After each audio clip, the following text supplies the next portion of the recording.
नमस्कार दोस्तों, मैं अमित एक बार फिर से स्वागत करता हूं आपके अपने परिवार जी एग्जाम में। और मैं लेकर आया हूं आपके लिए रीजनिंग के बहुत ही मोस्ट इंपोर्टेंट क्वेश्चन जो कि एग्जाम में पूछे जाते हैं। इन क्वेश्चनों को करने के बाद आपको एग्जाम में काफी हेल्प मिलने वाली है। तो इन क्वेश्चनों को किस प्रकार से करेंगे वो भी देखेंगे। उससे पहले अभी तक आपने इस वीडियो को लाइक नहीं करा तो फटाफट वीडियो को लाइक कर दो और चैनल फर्स्ट टाइम है तो चैनल को सब्सक्राइब कर दो, जिससे कि आने वाली क्लासों का नोटिफिकेशन तुरंत आपके पास टाइम टू टाइम मिलता रहे। चलेगा दोस्तों, देख लेते हैं क्वेश्चन नंबर 1 क्या कहता है और हमें किस प्रकार से सोल्व करना है। क्वेश्चन नंबर 1 सीधा सीधा कहता है, दिए गए प्रश्न में प्रश्नवाचक चिन्ह के स्थान पर क्या संख्या होगी।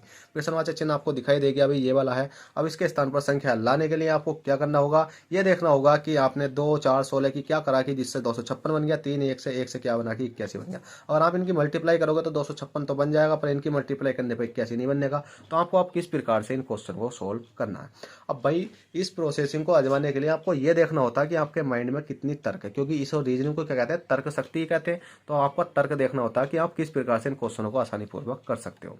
तो आसानी पूर्वक करने के लिए आपने देखा 2 है, 4 है, 16 है, तो ऐसा क्या क्या करा जाए कि भाई आपका राइट आंसर आ जाए। तो भाई करना कुछ नहीं है, आप देखो 2 है, क्या है 2 है, 2 का 4 करो, 2 की घात 4 करो, 2 दूनी 4, 4 दूनी 8, 8 दूनी कितने के 16। 2 की अगर 4 घात करोगे तो कितना आएगा, 16 आएगा। कौन सा वाला, ये वाला। अब इसी प्रकार से 4 है, अब 4 की घात जब 4 करोगे तो कितना आएगा आपका, 4 चौक 16, 16 चौका 64, 64 चौका 256, कितना आएगा 256।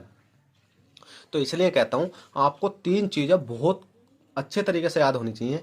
पहली क्या, पहली आपको होनी चाहिए वर्ग याद, मतलब वर्ग के बाद आपको क्या होने चाहिए, क्यूब याद होने चाहिए। स्क्वायर और क्यूब दोनों याद होने चाहिए समथिंग 20-20 तक, ठीक है। उसके बाद में आपको पहाड़े बहुत अच्छे तरीके से याद होने चाहिए कि आपको समथिंग 30 तक पहाड़े, मतलब जिप जिप पे याद होने चाहिए। बस इतना कहता है कोई, 30 धुनी 60, 25 धुनी 50, ठीक है। इसी प्रकार से 21 धुनी 42, आपको बस याद होने चाहिए। तो इसी प्रकार से हमने देखा 3 है, अब 3 है, 3 की घात हमने कितनी करी देखिएगा, पहले हमने 2 लिया, 2 के बाद हमने देखा 4, मतलब 2 के घात 4 करी तो 16 ही गया, 4 की घात करी तो हमारा कितना गया 256। इसी प्रकार 3 की घात 4 करेंगे हम, 3 3 9 3 27, कितने होते हैं आपके 81 होते हैं। और 1 का कुछ भी कर लें, 4 कर लें, 5 कर लें, कितना आएगा 1 ही आएगा। इसी प्रकार से अब हमने देखा 5 है, तो 5 का हमने कितनी करी, 5 की घात 5 करी, तो 5 पंजे 25, 25 पंजे 125 और 125 पंजे 625, कितना हो गया आपका 625। अब 625 अगली संख्या क्या, 4 है।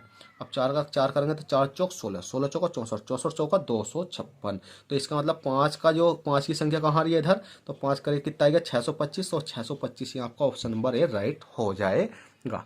चलिए क्वेश्चन नंबर 1 हो गया। क्वेश्चन नंबर 2 देखते हैं। क्वेश्चन नंबर 2 कहता है, दिए गए प्रश्न में प्रश्नवाचक चिन्ह के स्थान पर क्या संख्या होगी। प्रश्नवाचक चिन्ह आपको ये दिखाई दे रहा है। अब इसके स्थान पर संख्या लाने के लिए आपको क्या करना पड़ेगा, ये देखना पड़ेगा कि 1 6 13 23 33। पर आपको इस सिचुएशन में ये देखना पड़ता है कि आपको ये देखो बड़ी संख्या तो नहीं चल रही एकदम, तो भाई बड़ी तो नहीं है। 6 के बाद 13 है, 13 के बाद 22 है, 22 के बाद 33 है, मतलब 2 2 या 4 4 6 6 तक का अंतर है। तो हमने देखा कि इस क्वेश्चन को जब हमने सोल्व करा तो अंतर देखा हमने कि 1 है, 1 से 6 तक गए, 6 से 13 तक गए, 13 से 22 तक गए, 22 से 33 तक गए, और 33 से अगली संख्या तक गए। हमने देखा कितना हो गया, प्लस के 5 हो गया। अगली संख्या जाने के लिए प्लस के 7 हो गया। अगली संख्या तक जाने के लिए प्लस के 9 हो गया। अगली संख्या तक जाने के लिए प्लस के 11 हो गया। अगली संख्या तक जाने के लिए कितना करना पड़ेगा, तो अब हम देखें 5 6 7, 7 के बाद 8 9, 9 के बाद 10 11। तो इसका मतलब यहाँ प्लस के 2 2 हो रहा है। कितना हो रहा, प्लस के 2 प्लस के 2 प्लस के 2। अब इसी प्रकार से यहाँ तक जाने के लिए प्लस के 2 करेंगे तो 11 2 कितने हो जाएंगे आपके 13 हो जाएंगे। तो प्लस के 13 और 33 और 13 को जब जोड़ेंगे तो हमारा कितना हो जाएगा, 46 हो जाएगा। क्या 46 किसी ऑप्शन में, जी बिल्कुल ऑप्शन नंबर ए में आपको देखने को मिल जाएगा। तो इस प्रकार से सिंपल तरीके से आप इन क्वेश्चनों को आसानी पूर्वक कर सकते हो। तो देखिएगा दोस्तों, आपसे आशा करता हूँ कि ये क्वेश्चन आई होप आपको बहुत अच्छे तरीके से समझ में आए हो। और समझ में आए हो तो प्लीज़ आपसे छोटी सी रिक्वेस्ट, वीडियो को लाइक कर दें और चैनल फर्स्ट टाइम है तो चैनल को सब्सक्राइब कर दें, जिससे क्या होगा कि आपको आने वाली क्लासों का नोटिफिकेशन तुरंत टाइम टू टाइम मिलता रहेगा। तो चलेगा दोस्तों, चलते हैं, फिर मिलते हैं आपसे किसी नेक्स्ट क्लास में। जब तक के लिए bye, take care, all the best, जय हिंद जय भारत।